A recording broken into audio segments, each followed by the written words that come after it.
This is a summary of The Psychology of Money by Morgan Housel. All right, now before we begin, I have a question for you. What do you think are the two most important factors in determining whether or not someone becomes wealthy? Is it IQ or their emotional intelligence? If you're like me, maybe you thought about this for a bit, but ultimately concluded that both are important. Well, good news, because according to Morgan Housel, author of The Psychology of Money, both are important. In fact, throughout his book, he discusses how both your intellect and emotional intelligence, or EQ, are important when it comes to managing your finances. In this video, we're going to cover some of the key points from the book, including the importance of avoiding loss, understanding the role luck plays in wealth, why humility is so important when it comes to investing, and so much more. If you find this video helpful, make sure to hit the subscribe button, and let's jump into it. Chapter 1. Do not risk what you cannot afford to lose. This is a pretty simple concept, but one that many people don't follow. According to statistics, 82% of all new crypto traders lose money. This is because, when it comes to investing, there is always risk involved. If you aren't careful, you could end up losing everything. When it comes to any type of investment, it's important to remember that what you can afford to lose is the only amount that you should actually be investing. In other words, never invest money that you need for basic necessities, such as food, shelter, or clothing. Investing should be seen as a way to grow your wealth over time. And in order to do that successfully, you need to be willing to accept some level of risk. However, it's also important to remember that no one can predict the future with 100% accuracy. So always be prepared for the possibility of losing some or all of your investment. But there's another phrase that you may have heard before that's very similar to this, and that's don't put all your eggs in one basket. Why is this the case? Let's imagine that you have 3 eggs to make an omelet. If you put all 3 eggs in one basket, then you only have one chance to succeed. However, if you break each egg into its own separate bowl, then you have 3 chances to make a perfect omelet. In other words, by diversifying your investments, you reduce your risk. For example, let's say you decide to invest $3,000 total in 3 different stocks: Apple, Google, and Amazon. Now let's assume that Apple stock goes down 50%. If all your eggs were in one basket, then you would have lost half of your entire investment. However, since you've diversified and spread your investments among 3 different stocks, you'll only lose 50 of your Apple investment, which is a lot less than 50 of your entire investment. This is why diversification is so important for investors. By spreading your money around, you reduce the impact that any one investment will have on your overall portfolio. Chapter 2. Luck and risk are close cousins. Most people think that rich people are rich because they were smart. While intelligence definitely helps, it isn't the only factor that contributes to wealth. In fact, according to Morgan Housel, luck plays a big role as well. See, while everyone is capable of making good decisions some of the time, being consistently right about something that has significant consequences for your financial future requires a huge amount of good fortune. Take Bill Gates, for example. Gates was certainly a brilliant programmer and businessman, but he was also lucky. For example, he was born in the United States during a time when the country was rapidly adopting personal computers. This gave him the opportunity to start Microsoft at a time when there was a huge demand for software and hardware. He was also fortunate to have met Paul Allen, his co-founder, who had the capital to get the company started. Of course, Gates could have chosen to start his company in another country or at a different time, but these things just happened to work out in his favor.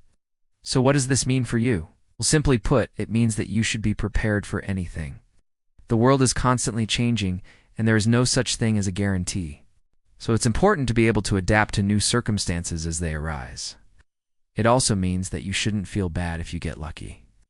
We all get lucky sometimes, and it's important to take advantage of those opportunities when they come our way. Chapter 3. Humble yourself. This is a quote from Warren Buffett that reads, "The first rule of compounding is to find a business that is already in an uptrend. Just as an intermediate might follow a rising river upstream to find the source, an investor can usually trace a superior long-term record back to an identifiable source." In this chapter, Morgan discusses the importance of acknowledging that you don't know everything and being humble. He talks about how even the smartest investors in the world make mistakes, and how being humble can help you avoid some of those mistakes. Let's face it, we've all been cocky at some point in our lives. Maybe you aced a test in school and thought you were smarter than your teacher. Or maybe you got a promotion at work and started thinking that you're better than your colleagues. Whatever the case may be, we've all been there. But here's the thing. When we start thinking that we're better than everyone else, we become blinded by our own arrogance and we stop listening to other people. And when it comes to investing, that can be a big mistake. Think about it. When you're invested in a stock, you're basically putting your money into the hands of a company's management team. If those managers are arrogant and don't listen to anyone else, it could be disastrous for the company and, of course, for your investment. That's why it's so important to be humble as an investor. By listening to other people and considering different points of view, you can avoid making some big mistakes.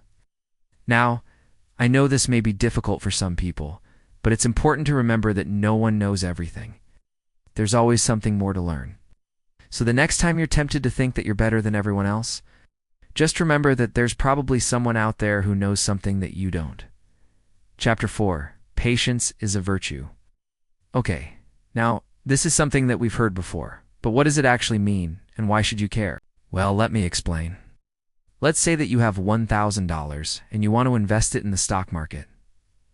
You could try to do some research and pick out individual stocks to invest in, but there's a good chance that you'll make some mistakes and lose some money.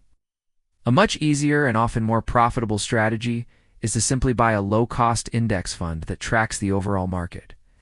This way you won't have to worry about picking individual stocks, and you will be able to benefit from the growth of the entire market.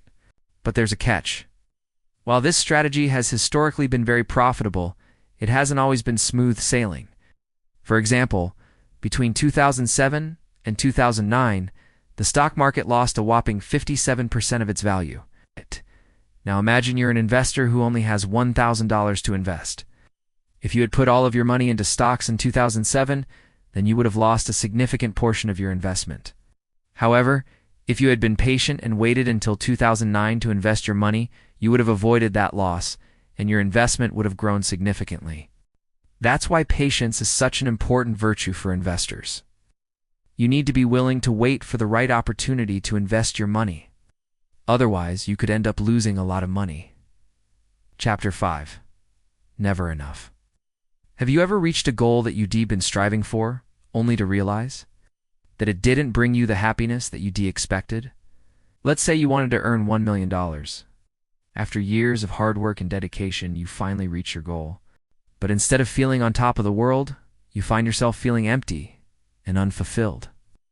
This is a phenomenon known as hedonistic adaptation. Simply put, hedonistic adaptation is the tendency for humans to quickly become accustomed to a new situation or experience, even if that experience is overwhelmingly positive. Think about it. When you move into a new house, it's exciting at first, but after a while, it just becomes your home. The same is true when you get a new car. First, it's fun to drive around in a shiny new vehicle, but after a while, it just becomes your car. And this is the same with money. Once you earn enough money to meet your basic needs, any additional money beyond that doesn't really make you any happier. However, there is a solution to this problem. Instead of trying to earn more and more money, simply spend less money. This way you can enjoy your life without constantly needing to upgrade your lifestyle. It's also important to remember that there's more to life than money. Make sure to invest in your relationships and experiences as well. That way you'll never reach a point where you feel like you have a nog. Chapter 6. You are not your money. One of the most important things to remember about money is that it's not yours. Yep. You heard me right. Money doesn't belong to us. It belongs to whoever is currently holding it. And that could be anyone from a homeless person on the street to a multi-billionaire. Well, it means that you shouldn't let money define who you are. Yes, money is important. We all need it to survive. But it's not everything. There are many other things in life that are much more important. Things like family, friends, and experiences. Don't let your obsession with money cause you to neglect these important things in your life. Remember, money is important, but it's not everything. Thank you. If you enjoyed this video, check out the next one.